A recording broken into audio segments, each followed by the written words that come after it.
अभी बहुत पुरानी बात नहीं है। इसी काली दह में उस कदम्ब वृक्ष के आसपास ही एक छोटी सी कोठरी थी। उसमें एक अवधूत संत रहते थे।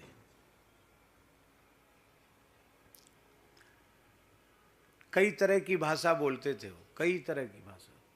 कौ उड़िया बोलें, कौ बंगला बोलें, कौ अंग्रेजी बोलें, कौ उर्दू फारसी बोलने लग जाएं, कहो मराठी, वो जाने क्या क्या बोलने लग जाएं। जो उनके मन आवे सो बोलते थे। समझ में नहीं आता क्या कह रहे हैं, कुछ कुछ समझ में आ जाए। बहुत अच्छे महात्मा थे। धूल मिट्टी ब्रजरज उससे उनका शरीर सना हुआ रहता था। शायद स्नान वगैरह भी नहीं करते थे। ऐसी पानी बरस जाए और भीग जाए तो बात अलग है। वैसे प्रयत्न पूर्वक नहाते वगैरह नहीं थे।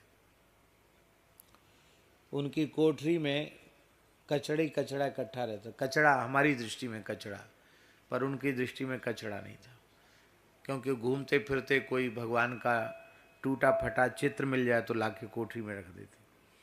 कोई रामचरितमानस, गीता, भागवत का कोई फटा हुआ पृष्ठ मिल जाए, कागज मिल जाए, अथवा भगवान नाम लिखा हुआ कोई कागज मिल जाए, संत का कोई चित्र मिल जाए पड़ा हुआ, तो उसको उठा के कोठरी में रख देते। वो इकट्ठा हो जाता था अंबार। शरीर से उनके दिव्य सुगंध आती थी। बड़ी बड़ी जटाएं थीं। सिद्ध पुरुष थे, दिव्य पुरुष थे। एक महापुरुष के द्वारा हमें उनका परिचय प्राप्त हुआ, तो हम उनका दर्शन करने गए। परिक्रमा करते हुए वृंदावन की,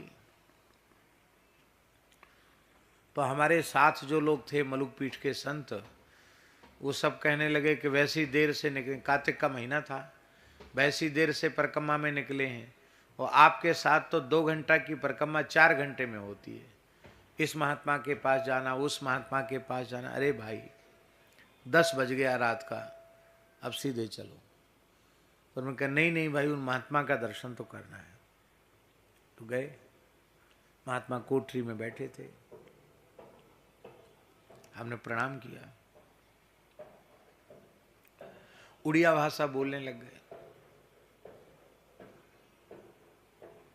उनकी इच्छा थी कब कौन भाषा बोले। हम बैठे रहे। फिर हमने कहा महाराज जी कृपा करें, कोई एक वाक्य ऐसा बोलें जो हमारी समझ में आवे। आप क्या बोल रहे हैं, हमारी समझ में नहीं आ रहा, कुछ उपदेश दें। तब हिंदी में बोले वो महात्मा। बोले देखो, जैसी श्रद्धा लेकर आना चाहिए वैसी श्रद्धा लेकर आप नहीं आए हो। दूसरे के कहने से आए हो, और तुम्हारे साथ वाले संत मन ही मन खींच रहे हैं कि अरे क्या ये शाम लेट हो जाता है, देर हो जाती है, आपके साथ परिक्रमा में विलंब होता है, तो इनका सत्संग का मन नहीं है जो तुम्हारे साथ में है, और तुम भी किसी की प्रेरणा से आए हो, अपनी इच्छा से आए नहीं हो। इसलिए आज हम कुछ नहीं बोलेगा। जिस दिन सब काम छोड़कर इस भाव से आओगे कि हमको केवल उनके पास जाकर सत्संग करना है, तो हम बोलेंगे आपसे कुछ। एक दिन हम यही संकल्प लेकर गए उन संत के पास, दिन में गए, तो फिर लगभग 1 घंटे सत्संग किया उन्होंने। ऐसी ऐसी रहस्यपूर्ण वृंदावन की बातें बताई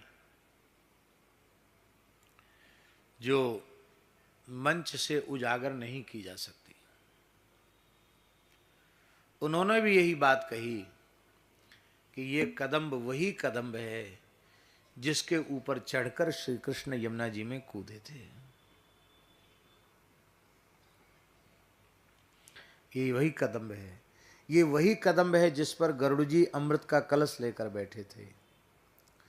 ये वही कदम्ब है जिसके नीचे श्री श्री राधा रानी, श्री श्री श्याम सुंदर ऐसे बोलते थे, नित्य आते हैं। इसके नीचे थोड़ी देर बैठकर विश्राम करते हैं। हम अपनी इन्हीं आंखों से रोज उनको देखते हैं।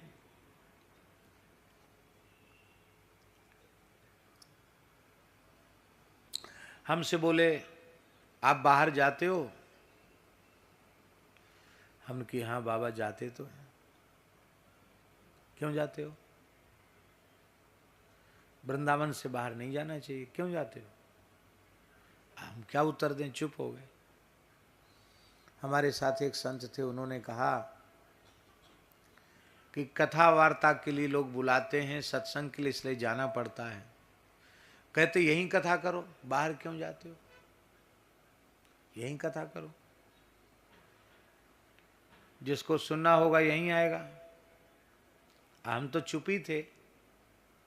तो फिर एक महात्मा बोले कि महाराज जी इनका बहुत काम है, वो जी बिना जाए आए वो सब सेवा चल नहीं सकती। तो बड़ी जोर से हंसे वो संत, बोले देखो हम कुछ नहीं बोल रहे थे, हम तो केवल सुन ही रहे थे। उन महात्मा ने कहा कि उस समय की बात है जब उतना ज्यादा नहीं था, उन्होंने कहा कि शायद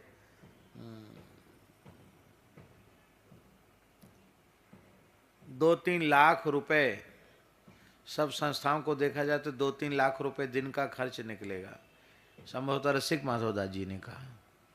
तो वो हंसकर बोले राधा रानी के दरबार में वो 3 लाख 3 पैसा भी नहीं है?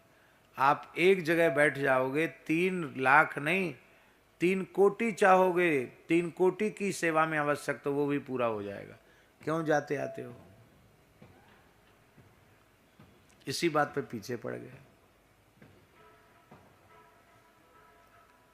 फिर हमने उनको कहा कि महाराज जी भगवान की ब्रज के बाहर भी स्थान है और सेवा है, वहाँ जाना पड़ता है। ठाकुर जी के उत्सव महोत्सव हैं, गुरुजनों की सेवा है, कभी पथमेड़ा भी जाना पड़ता है। तो अभी ऐसा नियम नहीं है कि बाहर नहीं जाएं। अच्छा तो ठीक है, तो ठीक है, अच्छा तो ठीक है, तो आप विचार करोगे तभी हम आ जाएंगे आपके पास। अच्छा तो हम आपके पास आएगा। एक ब्रजवासी को बोला इसका पता लिख लो। ब्रजवासी बोले बाबा बाबरो सो तो तू खुद ही है, पतो लिख के कहा करेगो, तू आवे नहीं जावे नहीं। 50 साल तो मोए गए तो देखते भाई, यहाँ बड़ा बूढ़ो ब्रजवासी था। 50 वर्ष तो मोए गए देखते भाई, तू कहूँ ना गए हो, तू कहाँ जावे गो? नहीं इसका पता लिखो। तो पता लिखा। हमसे बोले तीसरे दिन हम तुम्हारे पास पहुंच जाएंगे। पता हमने लिख लिया है, तीसरे दिन तुम्हारे पास पहुंच जाएंगे, अब फिर वहीं रहेंगे, वहां से फिर कहीं नहीं जाएंगे। तो उस समय मलुक पीठ में निर्माण नहीं था। तो हमने कि बाबा पुराना मंदिर है, टीन सेट पड़ा हुआ है, बाहर एक पेड़ है, खिन्नी का पेड़ है, बाबा मलुकदास जी की समाधि, वहाँ कुछ निर्माण नहीं है, आप कहाँ रहे? बस पेड़ है ना, वहीं रह जाएगा, वहीं रह जाएगा, हमको कोई कमरा का जरूरत नहीं है, हम वहीं रह जाएगा। ठीक है, कृपा पूर्वक पधारो महाराज। तीसरे दिन हम प्रतीक्षा करते रहे कि वो बाबा कह दिए तो आएंगे जरूर। शाम को पता चला कि आज सवेरे ही बाबा ने बैठे बैठे ध्यान पूर्वक देह त्याग कर दिया और ब्रजवासी उनके शरीर को जल समाधि दिया। मैंने पूज्य गुरुदेव भक्तमाली जी से कहा महाराज जी बाबा ने कहा था तीसरे दिन कहे हम आ जाएंगे और दोपहर तक तो आ ही जाएंगे, सवेरे शरीर छोड़ दिया। महाराज जी बोले सिद्ध पुरुष हैं, वो आ गए हैं और अब मलुक पीठ में ही रहेंगे, कहीं बाहर नहीं जाएंगे। तब उनका उत्सव भी हमने मनाया और उनका भंडारा भी मलुक पीठ में किया। तो ये बात हम इसलिए कह रहे हैं कि जो पुराणों में बातें लिखी हैं वो सिद्ध संतों के अनुभव की भी बातें हैं।